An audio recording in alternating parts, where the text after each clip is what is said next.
అపవాది గురించి ఆలోచన చేస్తూ ఉన్నప్పుడు యోబు గ్రంథంలోని సంగతి మొదటి అధ్యాయం మనం బాగా ఆలోచన చేయగలం. కాకపోతే అపవాది కూడా సరే నిబంధనలను అనుసరించి తన యొక్క రూపురేఖలను మలుచుకోవటం, తన యొక్క కార్యక్రమాలను మానవుల పట్ల కలిగి ఉండడం అనేది మనం గుర్తించగలగాల్సినటువంటి బాధ్యత ఒక క్రైస్తవులంగా మనకుంది. యోబు ముందుగా పితరుల యుగం నాటి వ్యక్తి. పితరుల యుగము ఎప్పటి నుండి ఎప్పటి వరకు? ఆదికాండం నుండి నిర్గమకాండం 18 వరకు కూడా సరే పితరుల యుగం. ఆ పితరుల యొక్క కాలంలో పరిస్థితులు ఎలా ఉండేవి? ధర్మశాస్త్రం ఉందా అని అంటే ధర్మశాస్త్రం లేదు. దేవుడు ఏకపక్ష నిబంధనను కుదుర్చుకునేవాడు. అంటే తన యొక్క మాటలను చెప్పేవారు తండ్రిని దేవుడు. అది ఇష్టమున్నా ఇష్టం లేకపోయినా మనుషులు ఏం చేయాలనంటే గై కొనాల్సిన అవసరం ఉంటుంది. అప్పుడు దేవుడు తన యొక్క సంగతులను తెలియజేసినప్పుడు వాళ్ళు వింటారు. విని విశ్వసించి నీతిగా బ్రతికిన పరిస్థితులే కనబడుతుంటాయి. ఇది పితరుల యుగంలో పరిస్థితి. మనుషులు ఏమైనా కార్యం చేస్తే అది పాపమని, లేదా ఏదైనా కార్యం చేస్తే అది పుణ్యమని, లేదా పరిశుద్ధ కార్యమని, లేదా నీతి కార్యమని గుర్తించడానికి సహితం ప్రామాణికత లేని కాలం అది. ఏం చెప్పాను? గుర్తించడానికి సహితం ప్రామాణికత లేని కాలం ఏంది? పితరుల యుగం. అది ఏం గుర్తించడానికి? తప్పు ఒప్పు అని చెప్పటానికి ఒక ప్రమాణమే లేని కాలం అది. ఏదైనా ఒక కార్యక్రమం ఎవరైనా చేశారనుకోండి, అది తప్పు అని చెప్పాలనంటే దేవుడే చెప్పాల్సిన సందర్భం ఆ కాలం నాటి సందర్భం. ఎవడు అది తప్పు అని చెప్పడానికి లేదు. ఆ సందర్భంలో జరిగిన కార్యకలాపాలను బట్టి కూడా సరే,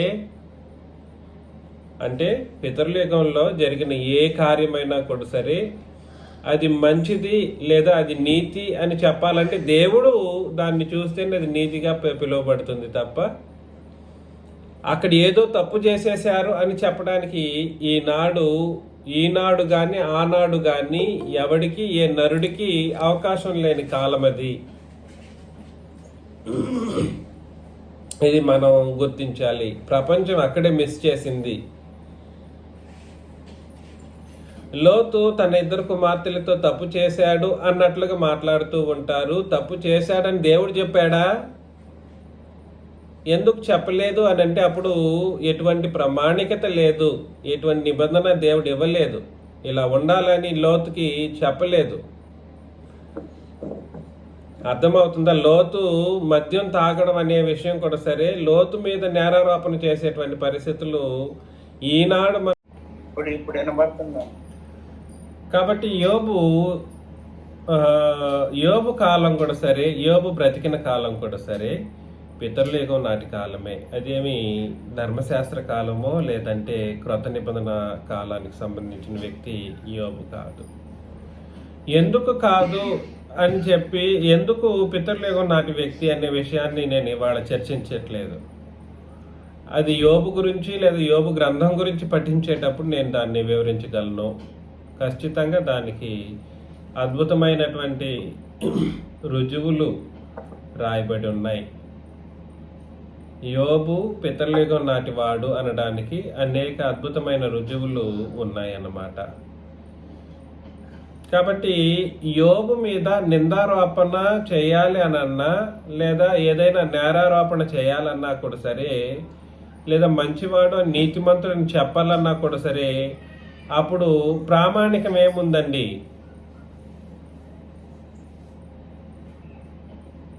దేవుడే తెలియజేశాడు. ప్రామాణికత ఏంది? ఆనాడు నిబంధన అనేది లేదు. దేవుని మాటే. దేవుని మాటలే ప్రామాణికత. ఖచ్చితంగా దాన్ని ఎవరైనా కూడా సరే అంగీకరించి తీరాల్సిందే. దేవుడే నీతిమంతుడని చెప్పాల్సిన పరిస్థితి ఉన్న కాలం అది. అంతే తప్ప ఆ కాలంలో ఎవడో వెళ్ళి ఏదో చెప్పేసినంత మాత్రాన ఏది జరిగిపోదు. ఆ సందర్భంలో కూడా సరే ఏ నిబంధన కూడా రాయబడలేదు. కాబట్టి యోబు గ్రంథం 1వ అధ్యాయంలో విషయాలు చదివితే, ఊజు దేశమునందు యోబు అని ఒక మనుషుడు ఉండెను. అతడు యథార్థవర్తనుడును న్యాయవంతుడినై దేవుని యందు భయభక్తులు కలిగి చెడుతనము విసర్జించిన వాడు. కాబట్టి యథార్థవర్తనుడు, న్యాయవంతుడు, దేవుని యందు భయభక్తులు కలిగిన వాడు. 4వ ముఖ్యమైనది ఏమిటంటే చెడుతనమును సహితం విసర్జించిన వాడు. 1 యథార్థవంతుడు, 2 న్యాయవంతుడు, 3 దేవుని యందు భయభక్తులు కలిగిన వాడు, 4 చెడుతనమును విసర్జించిన వాడు.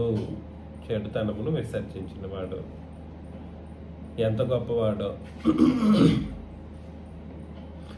అతనికి 7 కుమారులను 3 కుమార్తెలను కలిగిరి. ఎంతమంది కుమారులు, ఎంతమంది కుమార్తెలు? కుమారులు 3, కుమారులు 7, కుమారులు 3 కుమార్తెలు. 7 కుమారులు 3 కుమార్తెలను కలిగిరి. అతనికి 7,000 గొర్రెలు, 7,000 గొర్రెలను, 3,000 ఒంటెలను. శేషు గారు మ్యూట్లో పెట్టండి. 500 జతల ఎడ్లను, 500 ఆడుగాడిదలను కలిగి బహుమంది పనివారును అతనికి ఆస్తిగా ఉండెను. బహుమంది పనివారు కూడా ఉండేవాళ్ళు అన్నమాట. ఎన్ని? 7,000 గొర్రెలు, 3,000 ఒంటెలు, 500 జతల ఎడ్లు, 500 ఆడుగాడిదలు, బహుమంది పనివారు అతనికి ఆస్తిగా ఉండెను. కనుక తూర్పు దిక్కు జనులందరిలో అతడే గొప్పవాడుగా ఉండెను.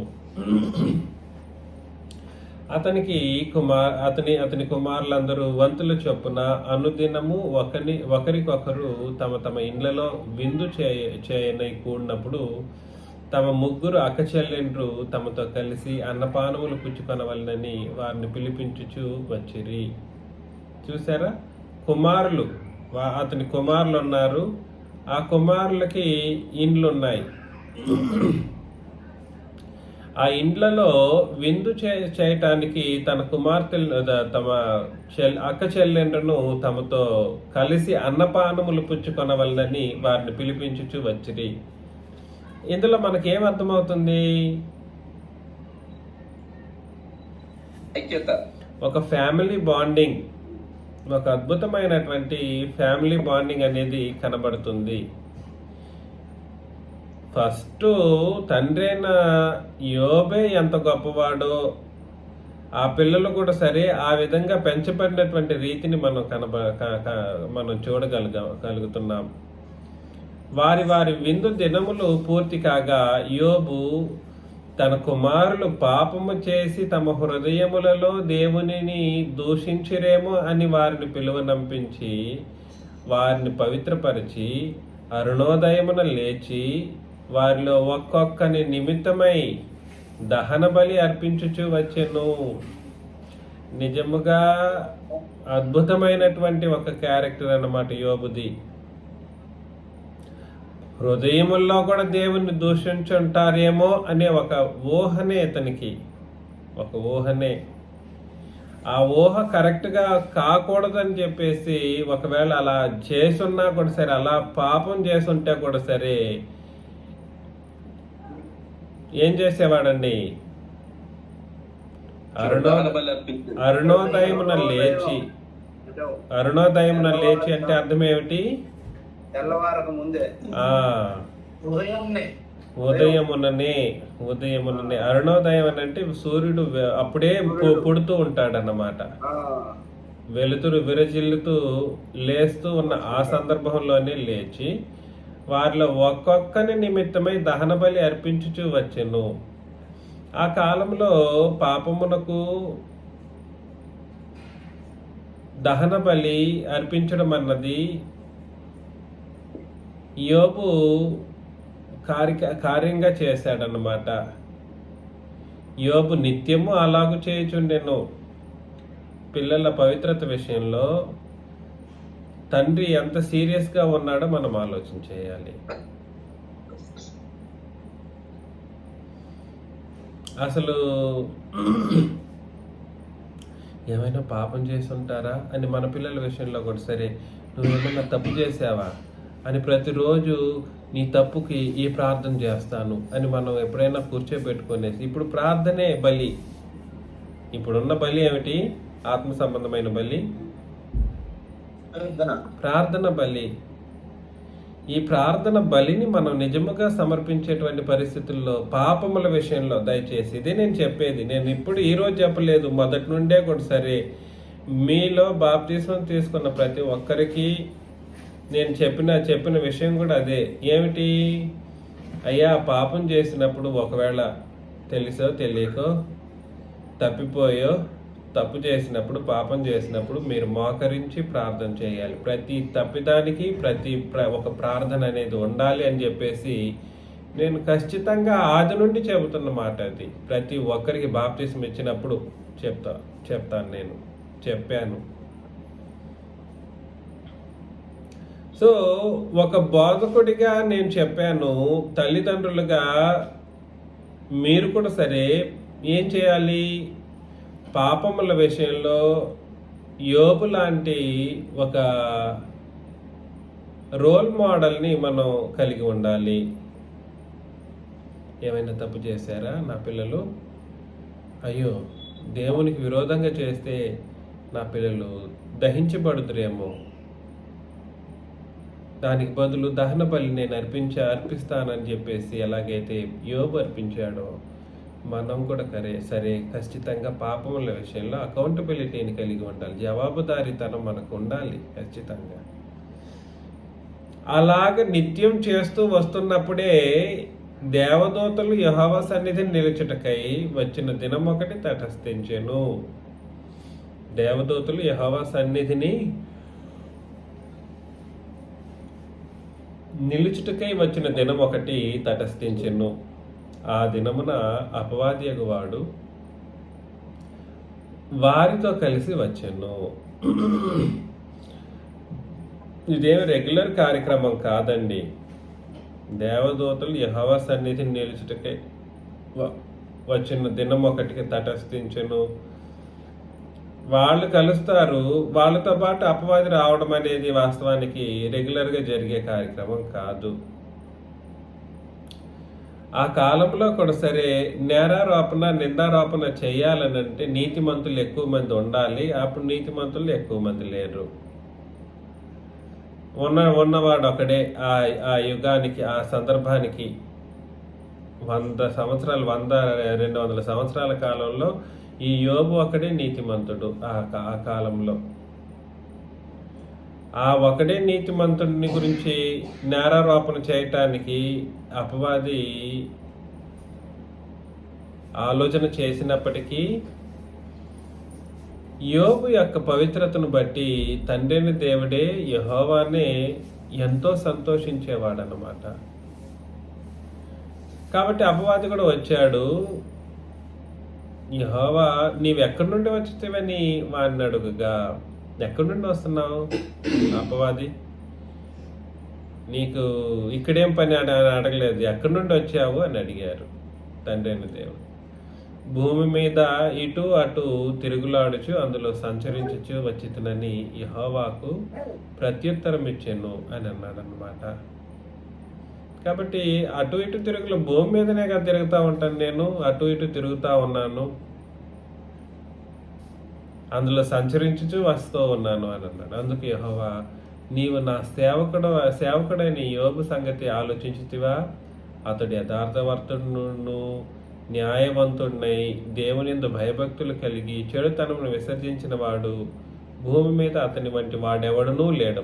ఆ భూలోకం మొత్తానికి, అప్పుడున్న సందర్భం మొత్తానికి అట్లాంటి ఒక పవిత్రుడు ఎవడూ లేడంట భూమి మీద. అబ్బా, ఎవరైనా దేవుని చేత సర్టిఫికేషన్ పొందుకున్నవాడనంటూ ఉంటే అది ఇంత గొప్ప స్టేట్మెంట్స్, 4 స్టేట్మెంట్స్ ఏంటేంటిది? యథార్థవంతుడు, న్యాయవంతుడు, దేవుని భయభక్తులు కలిగిన వాడు, చెడుతనమును విసర్జించిన వాడు. ఏంటిది? ఆ కాలంలో ఇలా బ్రతకాలి అనే నిబంధన ప్రమాణం ఏమీ లేదు సుమి, మరలా చెప్తున్నాను. అది ఇక్కడ వచ్చిన స్పెషాలిటీ. ప్రత్యేకమైన సంగతి ఏమిటనంటే, నువ్వు ఇలా బ్రతుకు, నువ్వు ఇలాగే ఉండాలి, నువ్వు ఇంత ఈ మంచి కార్యం చెయ్యి, నువ్వు ఆ చెడు కార్యం చెయ్యకు అనేటువంటి మంచి చెడులకు సంబంధించినటువంటి ఆలోచనలు ఇవ్వగలిగిన ధర్మశాస్త్రమైనను, నీతి, పాపము,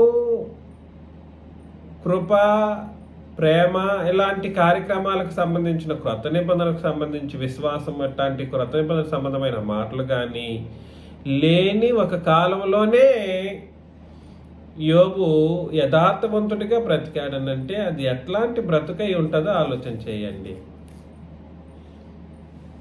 ధర్మశాస్త్రం లేదు, క్రొత్త నిబంధన లేదు, ఏ నిబంధన రాతపూర్వకంగా రాసి ఇవ్వబడలేదు. ఎలా బ్రతికాడో మరి చెప్పేశాడు, దేవుడే చెప్పాడు అట్లాంటి స్టేట్మెంట్. అందుకని ఇది స్పెషల్ కేస్ అన్నమాట, స్పెషల్ అన్నమాట. యోబు తానేనా కాదు, తన పిల్లలు కూడా. ఒకవేళ తన పిల్లలు ఏమైనా పిల్లలు కాబట్టి తప్పులు చేసే అవకాశాలు ఉంటాయి. ఒకవేళ హృదయంలోనైనా చేసేసారేమో అనేసి వాళ్ళ పాపములకు ప్రతి దినము, ప్రతి నిత్యము దహన బలులు అర్పించే ఒక పరిస్థితి. 10 మంది పిల్లలు అంటే 10 మందికి 10 జంతువులను తీసుకొచ్చేసి ప్రతిరోజు చంపి దహన బలి అర్పించి వాళ్ళ పాపములకు తగినటువంటి ప్రాయశ్చిత్తాన్ని కలిగించేవాడు. పిల్లల ముందే ఆ కార్యక్రమం చేస్తా ఉంటే పిల్లలకి ఎట్లా ఉంటుంది చెప్పండి, ఒకసారి ఆలోచన చేయండి. పిల్లల ముందు నా పిల్లలు పాపం చేశారేమో అని అనుకుని ఆ పిల్లల విషయం, పవిత్రత విషయంలో ఇట్లాంటి ఒక కార్యక్రమం చేస్తే పిల్లల మనసు ఎలా ఉంటుంది, ఎలా ఉండగలదు చెప్పండి, చూద్దాం.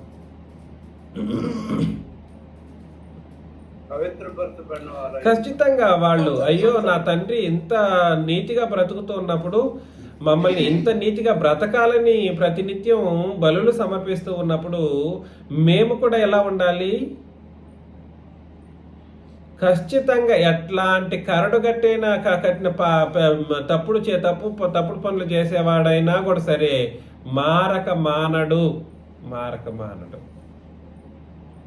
ఆ పిల్లలు చేయలేదు, చేశారని రాయబడలేదు. అయినా కూడా సరే ఒకవేళ అలాంటి ఆలోచన వచ్చున్నా కూడా సరే ఆ మనుషులు, ఆ పిల్లలు ఎలా అయిపోతారనమాట, కరెక్షన్ చేసుకునే వాళ్ళుగా ఉంటారు. అట్లాంటి కుటుంబాన్ని చెప్పి దేవుడు ఏం చేస్తున్నాడని అంటే, ఎక్కడి నుండి వస్తున్నావు అపవాది అని అన్నప్పుడు, నేను భూమి మీద నుండి వస్తా ఉన్నాను. అయితే ఈ భూమి మొత్తంలో నాకు ఒకడే కొడుకున్నాడు, నా కుమారుడు యోబు. ఈ భూమి మొత్తం మీద నా కుమారుడు ఒకడున్నాడు యోబు, నా సేవకుడు. అతను నా సేవకుడైన యోబు సంగతి నువ్వు ఎప్పుడైనా ఆలోచించావా? అతడు యథార్థవంతుడు, న్యాయవంతుడు, దేవుని యందు భయభక్తులు కలిగి చెడుతనం విసర్జించిన వాడు. ఇవన్నీ ఏ నిబంధన ఇవ్వలేనప్పుడండి సొమ్మే, కండిషన్ అది. భూమి మీద అతని వంటి వాడు ఎవడు లేడంట. అప్పటికి భూమి మీద ఎవడూ లేడని చెప్పడం జరిగింది. అని చెప్పినప్పుడు అడుగగా అపవాది, ఊరకే దేవుని యందు భయభక్తులు కలవాడాయనా అన్నాడు. వీడి కుయుక్తులు తెలుసు కదండి. ఎప్పుడైనా కూడా సరే యథార్థవంతులు అలా ఉండరు. యథార్థవంతులు ఎలా ఉండరు అని అంటే, ఒక స్టేట్మెంట్ చెబితే ఎస్ రైట్ అని చెప్తా ఉంటారు. దాని వెనకాల ఆంతర్యాలు వెతికే వాళ్ళు అపవాది బుద్ధి కలిగిన వాళ్ళు, కుయుక్త బుద్ధి. సూక్ష్మంలో సూక్ష్మం వెతికే వాళ్ళు ఎవరైనా ఉంటే వాళ్ళు అపవాది యొక్క ఆలోచన విధానాలు కలిగిన వాళ్ళుగా ఉంటారు. వీడు సింపుల్గా చెప్పేశాడు, ఊరికేనే నీ దగ్గర భయభక్తులు కలిగి ఉన్నాడు అనుకుంటున్నావా అని. వీడు నీవు అతనికి అతని ఇంటి వారికి అతనికి కలిగిన సమస్తమునకును చుట్టూ కంచె వేసితివి కదా, నీవు అతని చేతి పనిని దీవించుట చేత అతని ఆస్తి దేశంలో బహుగా విస్తరించి ఉన్నది అని అన్నాడు. ఊరికి ఏం భయభక్తులు కలిగి ఉండలేదు, నువ్వు బాగా ఆశీర్వదించావు, భయభక్తులు కలిగి ఉన్నాడు. వాళ్ళ పిల్లలకి అతనికి ఏ కీడు కలగకుండా నువ్వే కంచి వేసి కాపాడుతూ ఉన్నావు.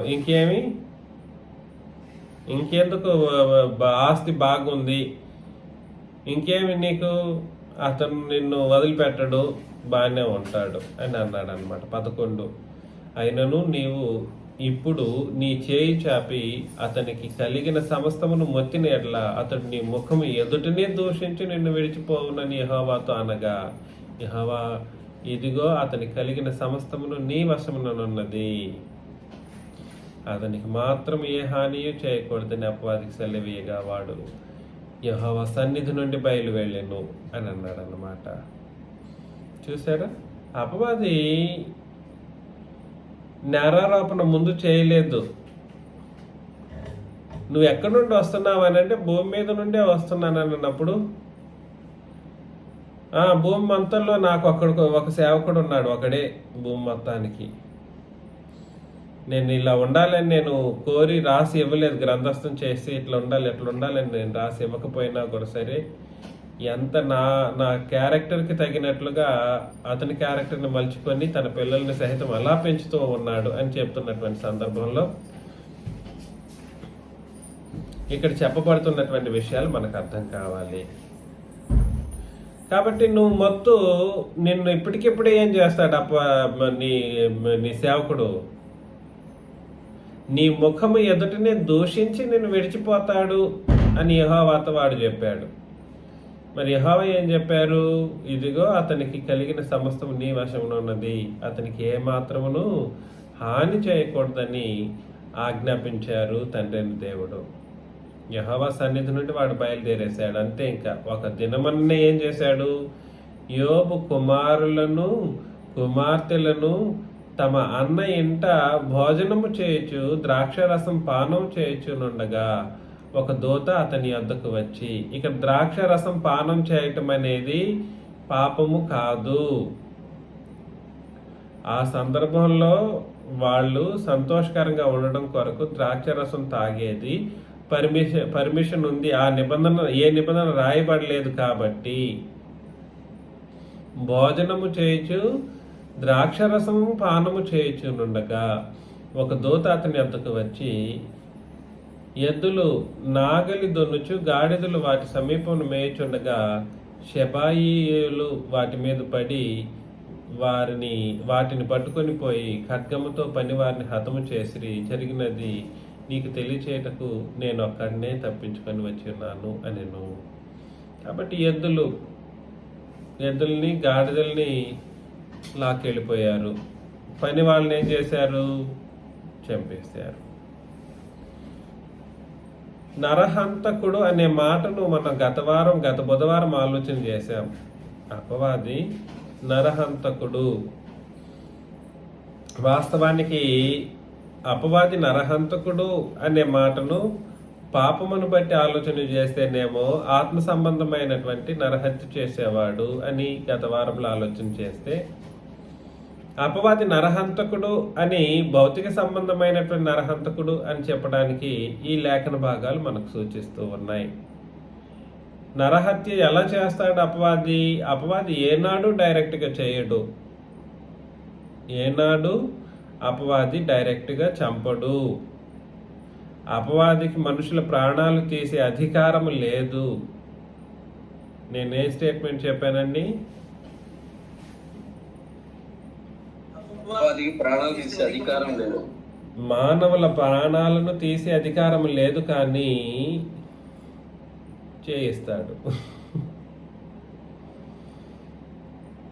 చేయిస్తాడు. కాబట్టి ఒక్కొక్కరిని పంపించేవాడు.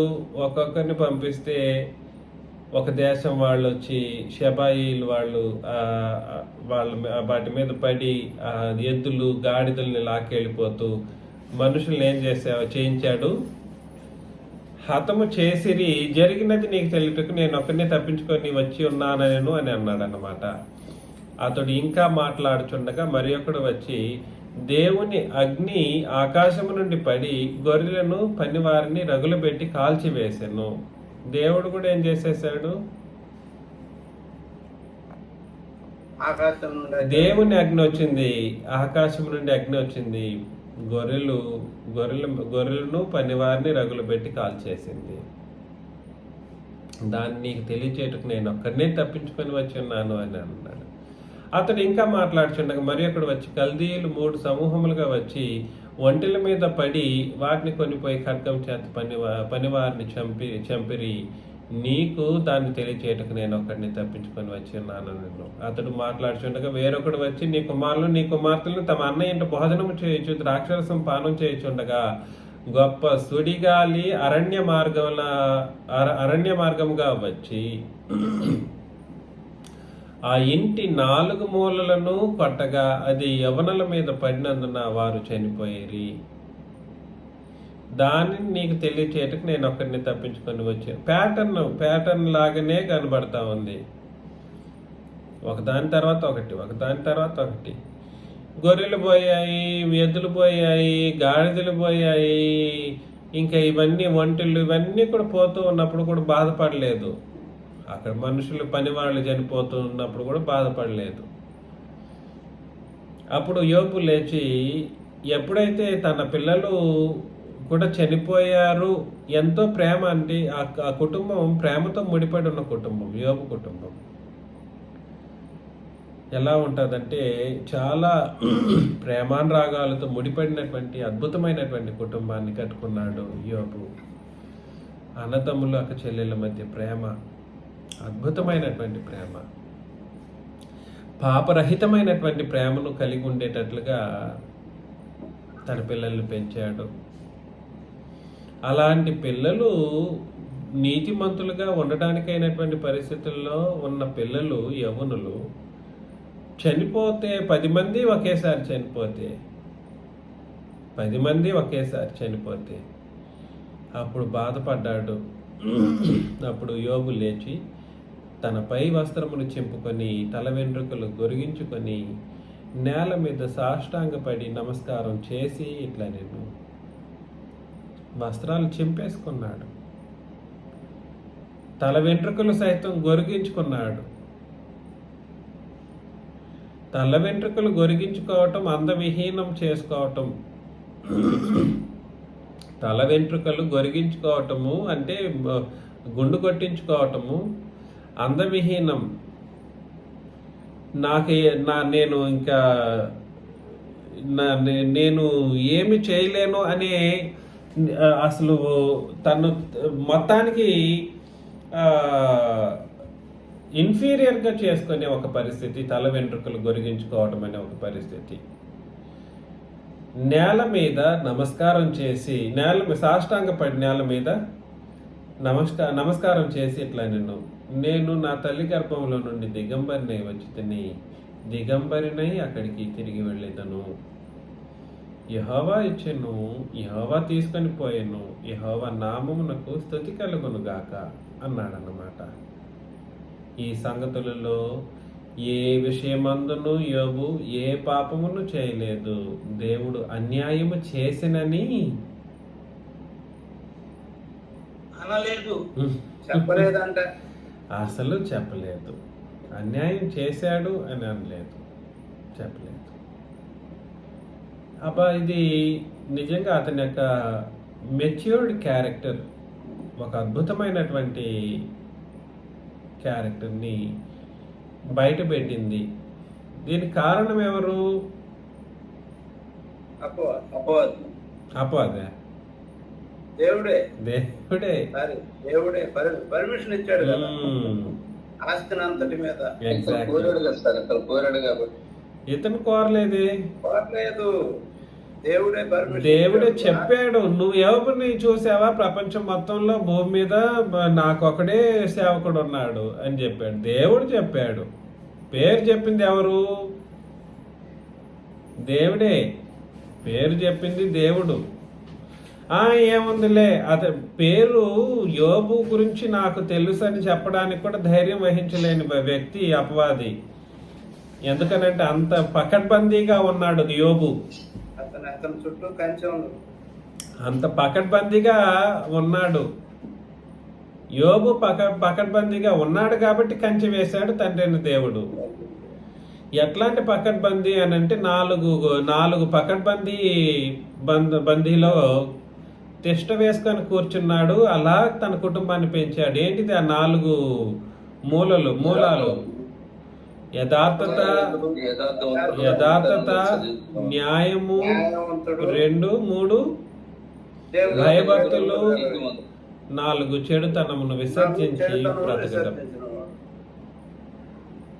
ఏమేమి చెప్పండి కృష్ణ గారు? కృష్ణ గారు,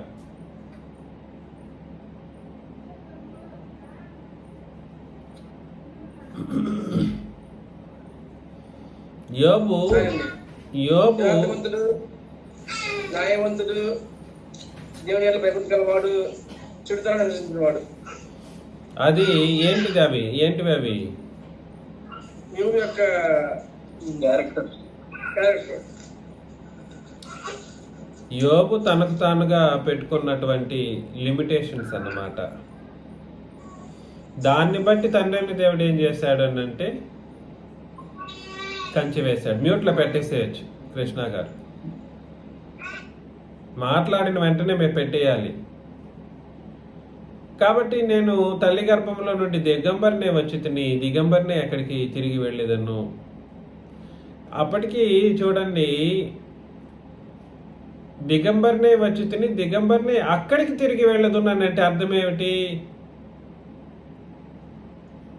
తన స్థితిని తెలుసుకున్నటువంటి ఏ ప్రాంతం ఎక్కడి నుండి వచ్చాడో అక్కడికే నేను మరలా వెళ్తాను అంటే ఇతని యొక్క గురి ఏమై ఉంది? దేవుని దగ్గరికి. అది పరలోకం కాదు. అది అక్కడ మనం అర్థం చేసుకోవాల్సింది. ఎవరు దీన్ని హైలైట్ చేయరు. నేను ఎక్కడి నుండి వచ్చానో నాకు తెలుసు, నేను ఎక్కడికి తిరిగి వెళ్ళబోతానో కూడా నాకు తెలుసు. నేను అక్కడికే తిరిగి వెళ్ళిపోతాను. కాబట్టి ఇందులో నేను ఒక యాత్రికుడిని మాత్రమే. ఆయన ఇచ్చాడు, ఆయన తీసుకున్నాడు. ఆయన ఇచ్చాడు, ఆయన తీసేసుకున్నాడు. యెహోవా నామమునకు స్తుతి కలుగును గాక అని అన్నాడు అనమాట. అంటే అర్థం ఏమిటంటే యోబుకి తెలుసు ఎవరి ఛాలెంజ్ వలన ఇది జరుగుతూ ఉందో. ఎవరి ఛాలెంజ్ వలన జరుగుతూ ఉంది?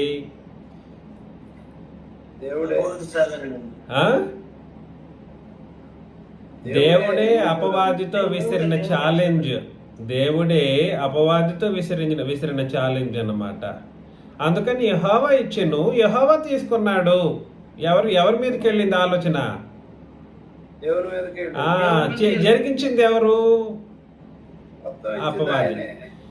ఇవన్నీ జరిగించింది మనుషుల చేత జరిగించింది ఎవరు అని అంటే అపవాది. అల్టిమేట్ మూలం ఎవరు అని అంటే దేవుడు. అది ఎప్పుడైనా కూడా సరే మనకు దుఃఖాలు, బాధలు, వేదనలు తట్టుకోలేని స్థితిగతులు వస్తూ ఉన్నప్పుడు నిజముగా అపవాది ఇట్లాంటివి కలిగిస్తూ ఉంటాడు. ఇటువంటివి కలిగిస్తూ ఉంటాడు. కాకపోతే అపవాది కలిగిస్తూ ఉన్నప్పుడు దేవుడు ఎందుకు దాన్ని అనుమతిస్తారు? తండ్రి ఎందుకు దాన్ని అనుమతిస్తారు? ఆయనే కదా ఆయన మూలం అన్నప్పుడు, ఆయన సమస్తమునకు మూలాధారకుడు అన్నప్పుడు ఆయన అనుమతించడానికి గల కారణం ఏమిటి అని అంటే ఆయన మన యొక్క విశ్వాసమును, మన యొక్క స్వభావ లక్షణాలను ఆయన పరిశీలన చేస్తాడన్నమాట. అర్థమవుతుంది కదండి. అల్టిమేట్గా ఇతనికి అర్థమైంది ఏమిటంటే యెహోవా ఇచ్చారు, యెహోవా తీసుకున్నారు. ఆయన తీసుకున్నారు, ఆయన ఇచ్చారు, ఆయన తీసుకున్నారు. యెహోవా నామమునకు స్తుతి కలుగును గాక అని అన్నాడు అన్నమాట. ఈ సంగతులలో ఏ విషయమందును యోబు ఏ పాపమును చేయలేదు. దేవుడు అన్యాయము చేసినని కూడా చెప్పలేదు. ఇది చేసింది దేవుడు అన్యాయం చేశాడని చెప్పడానికి గురి ఎవరో తెలిసిపోయింది, గురి ఎక్కడికి వెళ్ళబోతాడో తెలిసిపోయింది. అది యోబు యొక్క గొప్పతనం. గురి ఏమిటి? నేను అక్కడి నుండి వచ్చాను, అక్కడికే వెళ్ళిపోతాను. ఇది వీళ్ళు వచ్చారు నా 10 మంది పిల్లలు, బాధపడుతున్నాను. కానీ నా పరిస్థితి ఏమిటి? నా వరకు ఆలోచన చేసే విషయం ఏమిటనంటే నేను నాకు ఏమీ తీసుకురాలేదు, ఏమి తీసుకొని పోబోయేది లేదు, అక్కడికే వెళ్ళబోతాను అనే విషయం నాకు తెలుసు. కాబట్టి ఇంకా అంతా ఆయన ఇష్టం. ఎవరిష్టం? యెహోవా ఇష్టం, తండ్రిని దేవుని ఇష్టం అని చెప్పేసి ఒక అద్భుతమైనటువంటి మాటను తెలియజేసిన పరిస్థితుల్లో ఏ పాపము చేయలేదంట అతను. మనమైతేనా ఎన్ని చేస్తుంటామో ఏమో. ఇప్పుడు మనకు సహనం అనేది లేదు సుమి. కొంచెం కూడా సరే ఒక సహోదరుడు మరొక సహోదరుడితో చెప్పిన మాటల్ని మనం మూడో సహోదరుడు వింటేనే సహించలేరు. ఎట్లాగా? ఒక సహోదరుడు ఇంకో సహోదరుడి గురించి చెప్పిన మాటలను మూడో సహోదరుడు విన్నాడు, థర్డ్ పార్టీ, దాన్ని కూడా సహించలేరు. అట్లా ఉంటారు, అట్లా ఉంటారు, వాళ్ళు ఇలా వీళ్ళు అలా అని చెప్పేసి. మనం మార్పు చెందాలి. ఏ విషయంలో రోల్ మోడల్గా ఉన్నాడు యోబు అని అంటే సహనం విషయంలో, ఓర్పు విషయంలో మనకు రోల్ మోడల్. విశ్వాసం కాదు, నీతి కాదు, ఇంకేదో కాదు. ఏంటంటే అది ఖచ్చితమైనటువంటి స్టేట్మెంట్స్ మనకు అర్థం కావాలి. యోబు ఏ విషయాల్లో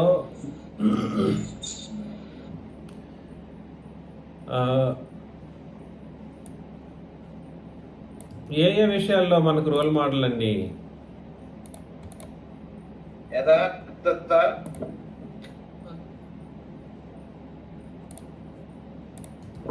నేను చెప్పింది చెప్పండి. యోబు మనకి యాకోబు పత్రిక 5:11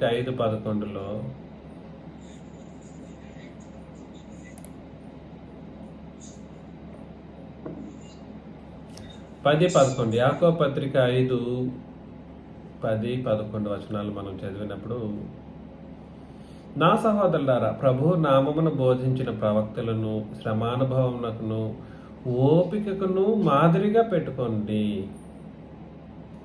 సహించిన వారిని ధన్యులు అనుకుంటున్నాము కదా. మీరు యోబు యొక్క సహనమును గూర్చి వింటిరి.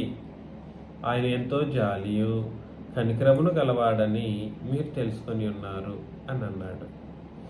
ఇక్కడ ఒక క్లిష్టతరమైన ఒక స్టేట్మెంట్ ఉంది. నేను అది ఇప్పుడే చెప్పబోను. యోబు గురించి చెప్పినప్పుడు చెప్తాను. కాకపోతే సహించిన వారి వలన ధన్యులు అనుకొనిచున్నాము కదా. మీరు యోబు యొక్క సహనమును గురించి వింటిరి. అక్కడ వరకే ఆ స్టేట్మెంటు. ఆయన ఎంతో జాలియు కనికరమును గలవాడని మీరు తెలుసుకొని ఉన్నారని అంటే సహించిన వాళ్ళను ఆయన అనేది ఎవరు? ఇక్కడ యోబు గురించి కాదు చెప్తున్నది.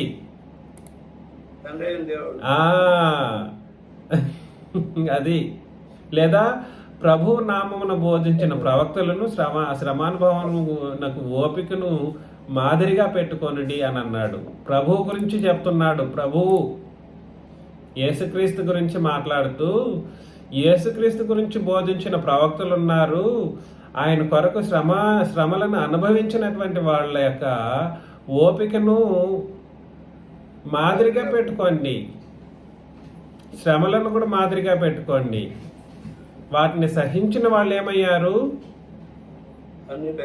వాటిని సహించిన వాళ్ళు ధన్యులయ్యారు. ధన్యులను కొనుచున్నాము కదా. మీరు యోబు యొక్క సహనం గురించి కూడా విన్నారు. ఆయన ఆ ధన్యత ఏమిటో చెప్తున్నాడు.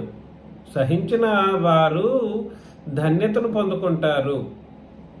ఆయన ఎంతో జాలియు కనికరమును గలవాడని మీరు తెలుసుకొని ఉన్నారు అని అన్నాడు. అంటే అర్థం ఏమిటి? సహించినట్లయితే, ఓపిక కలిగి ఉన్నట్లయితే, ఓర్పు సహనం రెండు, ఈ మాటల్ని నేను చెప్పాను. మనకు రోల్ మోడల్ యోబు. రోల్ మోడల్ విషయానికి వచ్చినప్పుడు సహించటానికి కానీ ఓర్చుకోవటానికి కానీ మనకు రోల్ మోడల్గా మాదిరిగా మనకున్నాడు యోబు. అలా సహించిన వాళ్ళు ధన్యులుగా ఉన్నారు. ఏంటి వాళ్ళ ధన్యత? ఆయనకు జాలిని పొందుకున్నారు, ఆయనకు కనికరమును సహితం పొందుకున్నారు. అంటే ఆయన ఎవరు? దేవుని యొక్క జాలి, దేవుని యొక్క కనికరాన్ని పొందుకున్నటువంటి పరిస్థితులను అక్కడ రాయబడ్డం అనేది జరిగింది. ఈ ట్విస్ట్ మీరు అర్థం చేసుకున్నారా?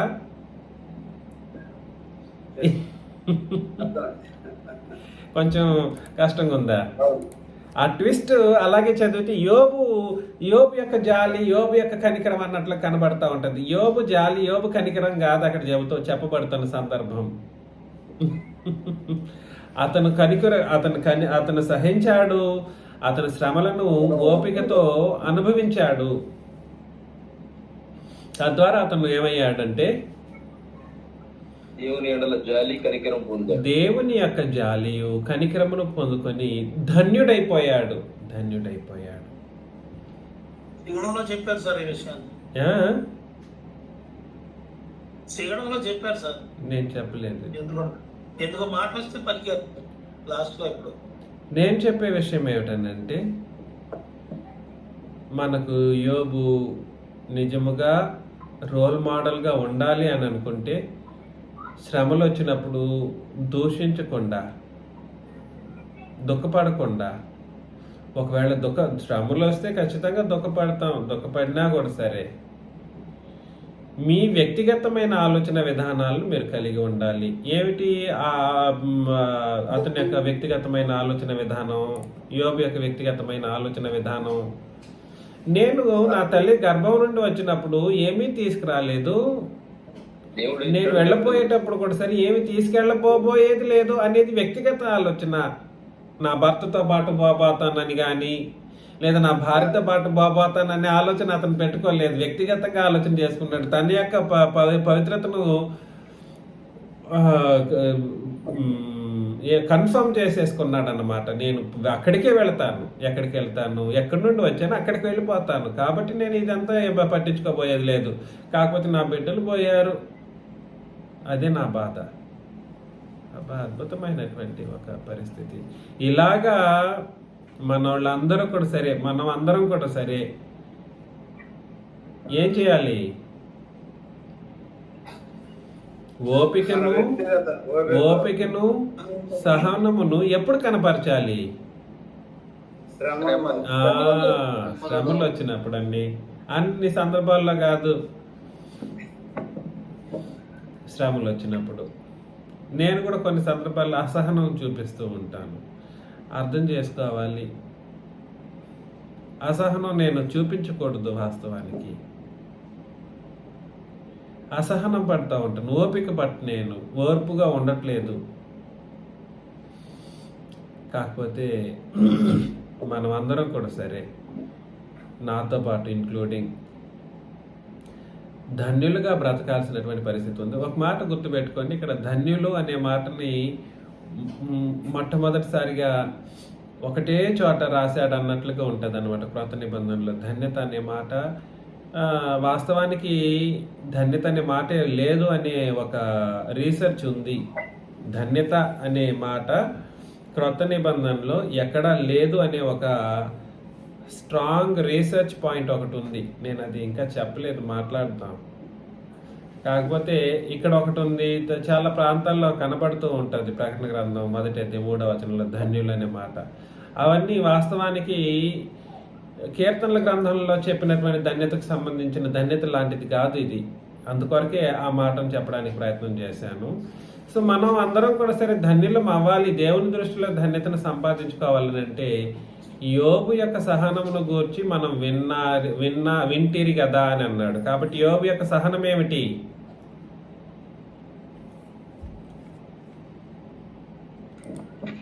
జాలి కనికరం. యోబు యొక్క సహనం ఏమిటి? నిలకడగా ఉండటం. రైట్. తర్వాత లాస్ట్ 2 వచనాలేనండి. దేవుని యొక్క భయభక్తులు. మొదటి అధ్యాయంలో లాస్ట్ 2 వచనాలు. యోబు మొదటి 2 వచనాలు. అతని సహనము దేవునికి లేదు. సహనం ఉంది. యథార్థవంతుడు ఆయన ఎంతో జాలి కనికరం గలవాడు. దేవుడు కనికరం గలవాడు అని తెలుసుకోవాలి. దేవుని ఎక్కడ కూడా దూషించటం లేదు, దూషించడం రైట్ రైట్ రైట్. ఇంకో విషయం చెప్పనా, వాస్తవానికి అపవాది అన్ని కార్యక్రమాలను చేసినప్పటికీ దేవుణ్ణి అన్యాయస్తుడిగా ఏనాడు ఎంచలేదన్నమాట. మీకు నేను వాళ్ళు చెప్పే విషయం ఏమిటనంటే,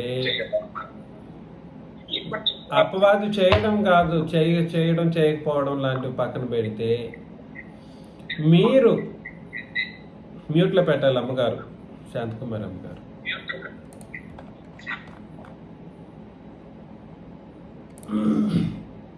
దేవుడు అన్యాయస్తుడు అనే ఆలోచన కొంతమందికి రావచ్చేమో, లేదా ఒకవేళ రాకపోయినా కూడా సరే లేఖన భాగం అయితే ఇలా చెబుతుంది.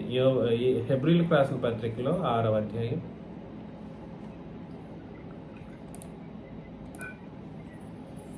13వ వచనం.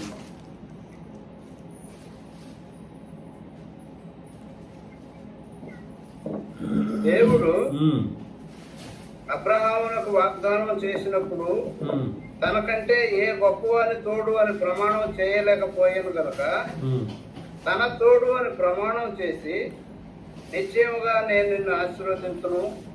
అదేనండి. ఒక్క నిమిషం 10 అండి, క్షమించాలి. 10 6:10 మీరు చేసిన కార్యమును మీరు పరిశుద్ధులకు ఉపచారం చేసి ఇంకను ఉపచారం చేయుచుండుట చేత తన నామమును బట్టి చూపిన ప్రేమను మరుచుటకు దేవుడు అన్యాయస్తుడు కాడు. మీరు మందులు కాక. చాలు. దేవుడు ఏనాడు అన్యాయం చేస్తాడు అని యోబు అనుకోలేదు. ఒకవేళ ఇప్పుడు పరిశుద్ధులకు అని చెప్పబడింది చూడండి మాట. అక్కడ చెప్పబడినటువంటి పరిశుద్ధులు ఎవరు?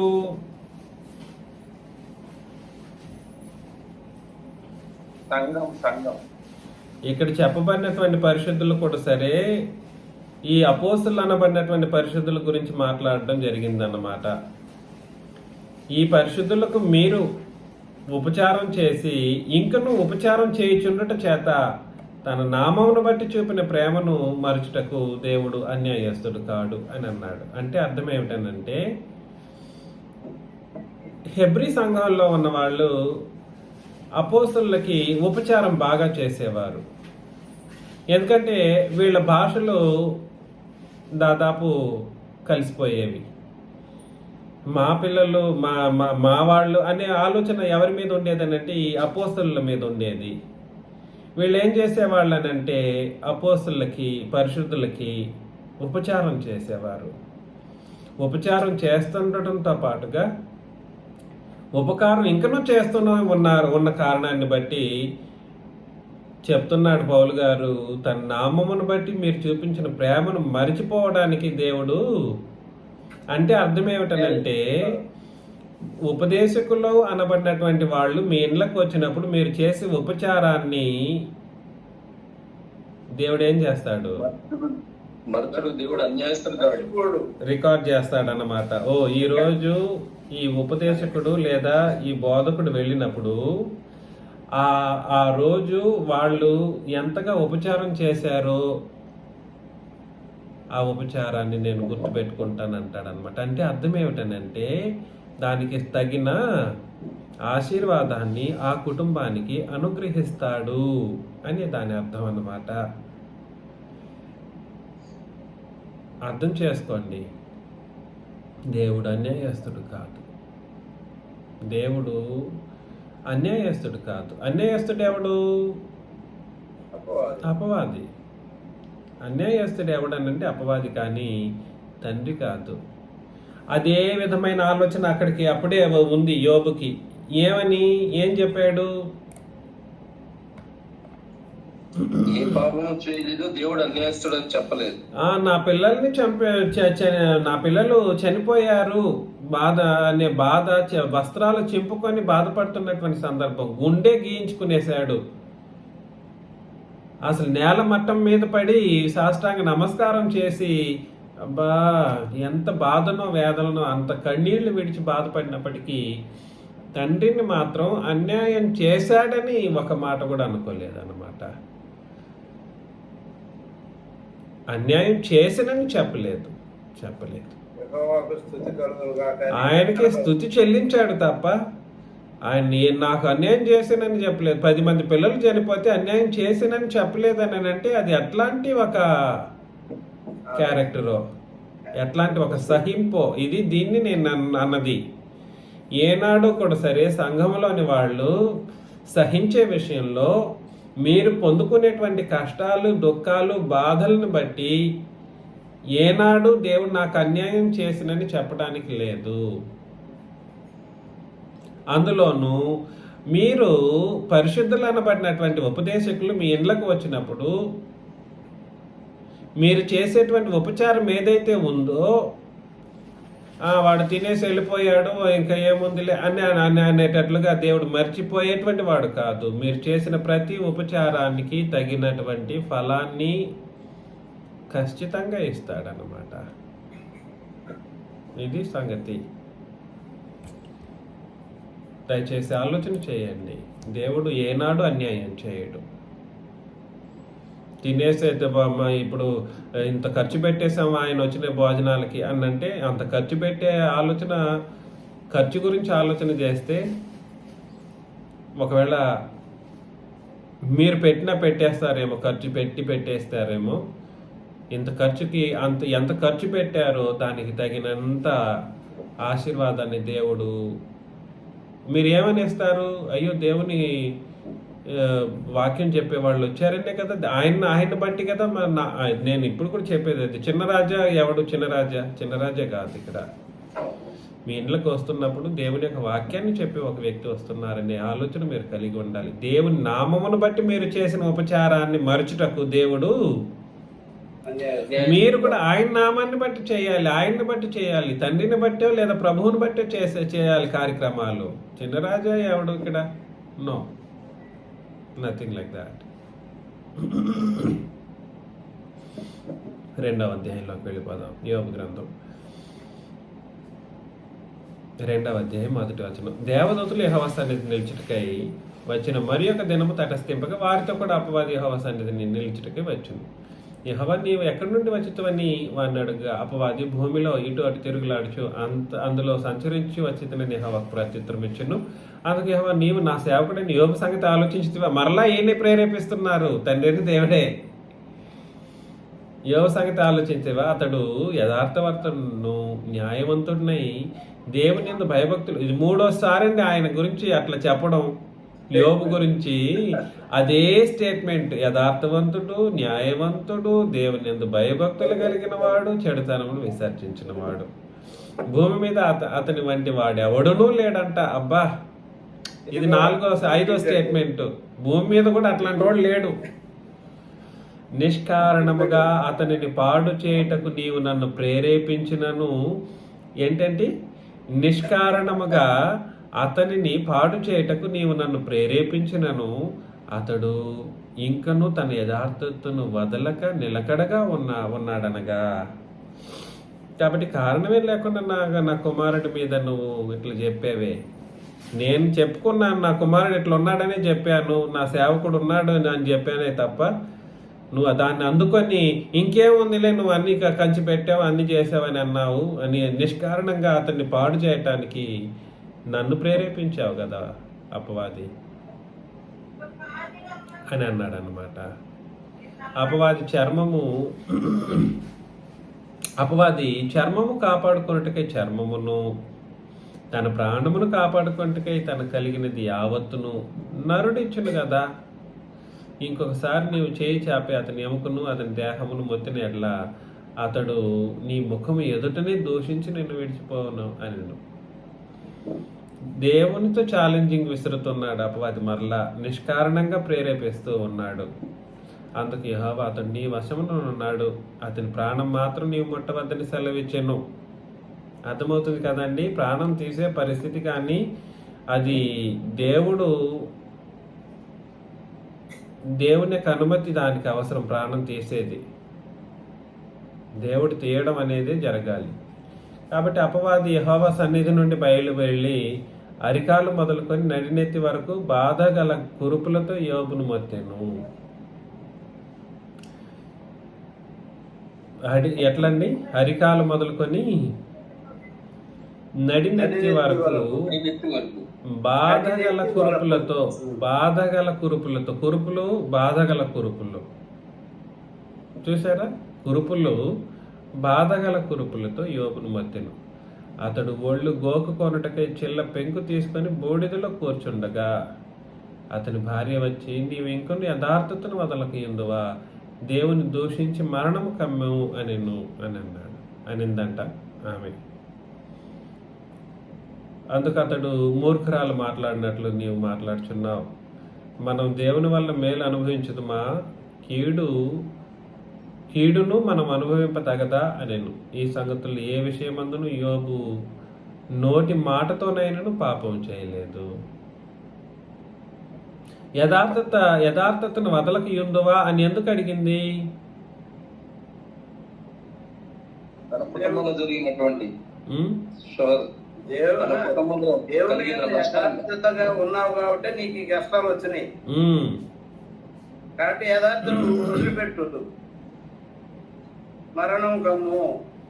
అంటే అర్థం ఏమిటంటే ఇతనేమో అంత సమస్తాన్ని కోల్పోయాడండి.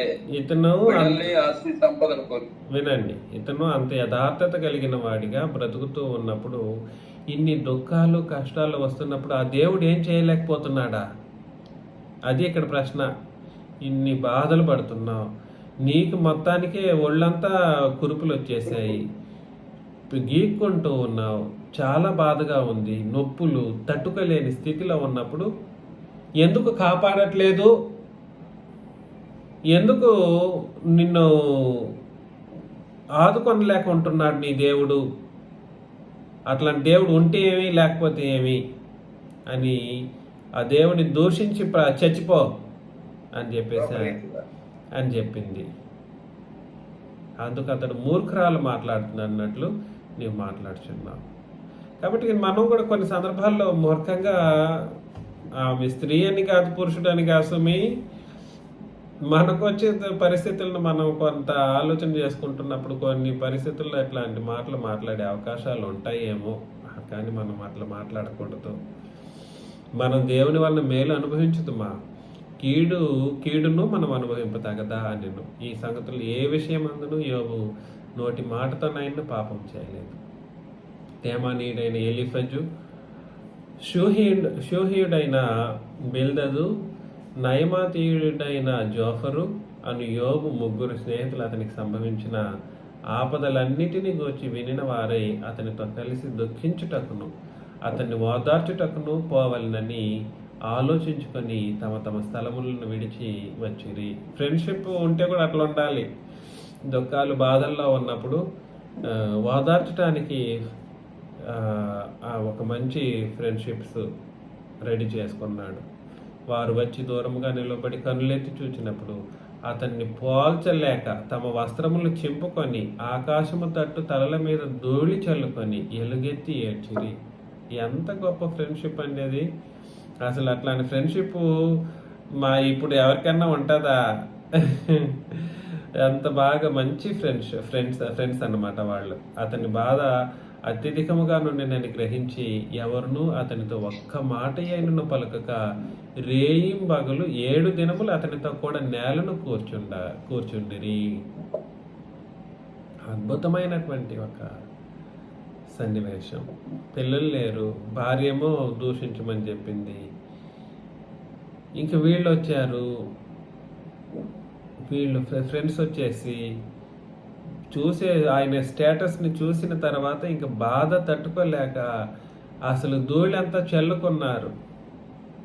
ధూళి చల్లుకొని ఎలుగెత్తి ఏడ్చిరి, వస్త్రాలు చింపుకొని వస్త్రాలు చింపుకున్నారు. అత్యధికంగా ఉంది అతని బాధ. ఏం మాట్లాడినా కూడా సరే బాగుండదు అని నోరు మూసుకొని పగలనక రే అనక ఏమి పలకకుండా ఏడ్చుకుంటూ 7 దినాలు అతనితో కూడా నెలలో కూర్చున్న ఫ్రెండ్షిప్ అన్నమాట. ఈరోజు మనకు ఫ్రెండ్స్, మనకు సహోదరులు, మన బంధువర్గాలు, మన యొక్క సమస్తము సంఘమై ఉంటే ఎంత బాగుంటుందో. ఇలాంటి ఒక పరిస్థితుల్లో సంఘం తయారవ్వాలి. సంఘంలో ఉన్నవాళ్ళు ఇంతకంటే ఎక్కువగా సహోదరు నిమిత్తం ప్రాణమే పెట్టబద్దులమై ఉన్నారని చెప్పి అంత గొప్పగా సంఘం తయారవ్వాలి. నిజముగా మనం అలా తయారవ్వడానికి పరిస్థితులను కలిగి ఉండాలి. అయితే ఇక్కడ మనం అపవాది గురించి ఆలోచన చేస్తున్న సందర్భంలో అపవాది తను ఇష్టంగా ఏది చేయడు అనేది ఇక్కడ మీకు అర్థం కావాలి. అపవాది బాధ పెట్టడం కూడా సరే దేవుని యొక్క అనుమతితోనే బాధ పెడతాడు. వాడు శోధిస్తాడు, దేవుడు పరీక్షిస్తాడు. ఇదే 2 జరిగే కార్యక్రమాలు. అపవాది చేసేది ఏమిటి? శోధిస్తాడు, దేవుడు పరీక్షిస్తాడు. దేవుని యొక్క పరీక్షలో మన యొక్క మంచి క్యారెక్టరిస్టిక్స్ బయటపడతాయి. అపవాది యొక్క శోధనలో మనకు అన్ని బాధలు, వేదనలు, దుఃఖాలు, శ్రమలు, కష్టాలు కలుగుతుంటాయి. అది అన్ని కాలాల్లోనూ. కాకపోతే ఒక విషయం ఏమిటనంటే, ఇంకా ఇక్కడ అపవాది శోధన అనేది మనకు ఉన్నప్పటికీ కూడా సరే, పరలోకానికి వెళ్ళి నేరారోపణ చేసే అంత స్థితి ఇప్పుడు అపవాదికి లేదు.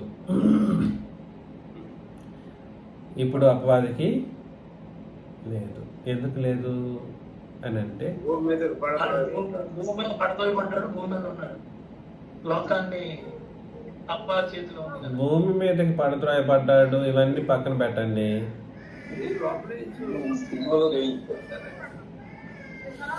పడద్రోయబడిన నీతిమంతులైనటువంటి వారి మీద నేరారోపణ చేయాలంటే నీతిమంతత్వం సాధారణమైన నీతిమంతత్వం కాదు. ఇప్పుడున్న నీతిమంతత్వం క్రీస్తు యొక్క రక్తం వలన నీతిమంతత్వం మీద నేరం మోపేవాడు ఎవడూ లేడంట.